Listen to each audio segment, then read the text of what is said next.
Two, he was an utterly unassuming teenager who was possessed of not only artistic genius, but also mature insight well beyond his years. His art teachers maintained then that he was one of the most gifted artists to have graduated from CHS, and in the 30 years since he left us, he is an alumnus who has become a mixed media artist, designer, and illustrator who is widely respected in his field. He is a nationally featured gallery artist whose work appears in New York City, Los Angeles, San Francisco, and San Diego. Also, he appears frequently in Salt Lake City galleries, such as the Unknown, Kao, and Core Yorick's, as well as several Park City galleries, such as the Phoenix, Pickle Factory, and Silver Queen. He designs spectacular covers and interior artwork for national publications such as Mercedes Magazine, the annual trade book of the contemporary fantasy artist Spectrum, Pioneer Memorial Theater's playbills, and CD cover art. His film work premiered at San Diego Comic-Con, and he is the head concept artist for the electronic game design at Sister Moon Games. As a featured guest lecturer in SUU's Art Insight series, he discusses his own artistic journey, creative process, and commitment to his personal vision. Salt Lake Weekly reviewers describe his expertly crafted pieces as, quote, illustrations from disconcerting dreams that ingrain themselves into your awareness. The Salt Lake Examiner reviewers describe his work as, quote, striking art which makes you feel, think, and communicate. In short, Grant loves to create, a passion that several educators and students here tonight can undoubtedly understand. Despite all of his success, I can say without the slightest reservation that we have never invited anyone to become a member of our Hall of Fame who was as stunned, modest, and self-effacing as Grant. His genius, I think, escapes only him. Certainly everyone else is keenly aware of it. I don't think for a moment that the CHS art student we knew 3 decades ago realized all that he would become. But many members of the Cottonwood High School faculty knew it.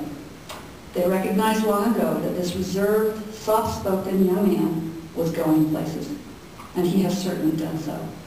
We are so proud to call him one of our own. On behalf of the administration, faculty, and the graduating class of 2012, it is an honor for me to induct into the Cottonwood High School Hall of Fame Grant Fust, class of 1982.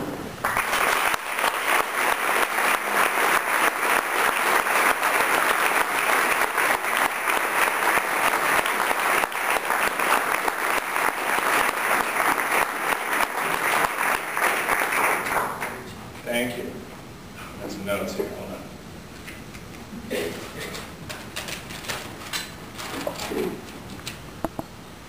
I would like to thank the staff and faculty of the school, of course, for inviting me to be here tonight. This is a great honor, an unexpected honor, and I'm not being modest. I was a terrible student. Just terrible. If we were to pull my transcripts out tonight and dust them off and read them, I'm positive there will be several groans of horror in the audience here tonight. Probably a few fainting spells. Maybe a hospitalization or two. But I did graduate, although it wasn't easy. I had pulled out at the last moment. It was down to the wire. I actually had to take a summer English class between junior and senior year because I didn't have enough credits, which Anne taught. That's where I met her and actually had one of her classes for the first time. And she was wonderful, very encouraging. I remember the first thing I submitted to her that I wrote, she handed it back to me and said, "You're a really good writer, you should write." So we get to the last week of school and I still don't know, because it was the whole point system and everything. It was all very kind of tentative. And one day while I'm sitting in class, the announcement goes over and they call me to the counselor's office. And I think, oh, this is it. They're telling me I didn't make it. So I start the long walk to the offices. And it's the longest walk of my life. It's the Charlie Brown walk.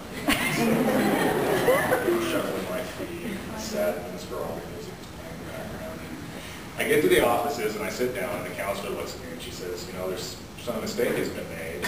You were awarded a scholarship and they forgot to put it on your artwork. I had entered an art show earlier in the year at the behest of my fantastic art teacher that I had, Bill Larson, who I just want to mention because he was phenomenal and always supported me. And he bullied me into putting work into the show, and I really didn't think I had anything good enough. And they went through it, put the awards on the work at the end of the show. Someone had forgotten to put some on mine, so I didn't know that I won a scholarship. So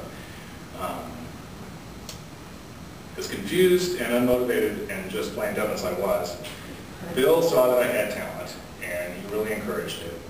And he, along with Ann Harrison, who's here tonight, and Claudia Wright, who was a history teacher back in the day, who was also fantastic, they really saw something in me that, as Ann said, I didn't see myself. And to me, that's what it's all about. That's why nights like this are important, because we're honoring you and the hard work that you've done, and we're also honoring the teachers that were there for you. And I just want to give a shout out to those three because they really helped me along when I needed it most. So thank you. So I guess the moral of that story is that if I'm up here and I did okay, you guys are all going to be physicists and brains. I don't think you have anything to worry about. So congratulations to you. Here's to our successes, past, present, and future. Thank you.